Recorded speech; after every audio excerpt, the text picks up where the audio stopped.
शीला दीदी के चैनल को लाइक और सब्सक्राइब जरूर करें। धन्यवाद। शीला दीदी एकदम धमाकेदार कहरवा गीत सुनाइए। जुआ माती खेलाया रे पिया मोर जुआड़ी, जुआ माती खेलाया रे पिया मोर जुआड़ी। पाहिलिया जुआ जब खेलई जुआड़ी, पाहिलिया जुआ जब खेलई जुआड़ी। अरे बेच दीहन महला दुई महला अटारी, जुआवई में हारी ज्ञान पिया मोरिया नाड़ी, जुआवई में हारी ज्ञान पिया मोरिया नाड़ी। जुआ माती खेलाया रे पिया मोर जुआड़ी, जुआ माती खेलाया रे पिया मोर जुआड़ी। दूसरी जुआ जब खेलई जुआड़ी, दूसरी जुआ जब खेलई जुआड़ी।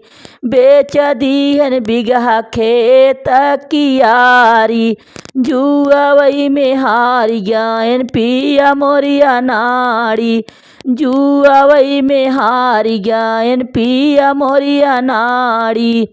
जुआ माती खेलाया रे पिया मोर जुआड़ी, जुआ माती खेलाया रे पिया मोर जुआड़ी। तीसरी जुआ जब खेलई जुआड़ी, तीसरी जुआ जब खेलई जुआड़ी।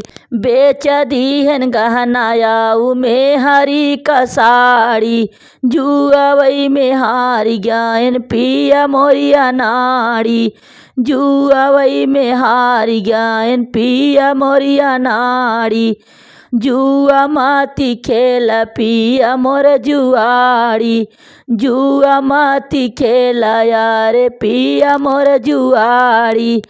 चौथी जुआ जब खेलई जुआड़ी, चौथी जुआ जब खेलई जुआड़ी।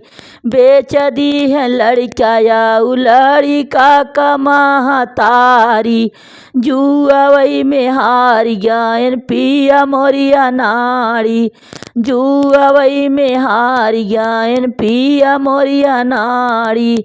जुआ माती खेलाया रे पिया मोर जुआड़ी, जुआ माती खेलाया रे पिया मोर जुआड़ी, जुआ माती खेलाया रे पिया मोर जुआड़ी।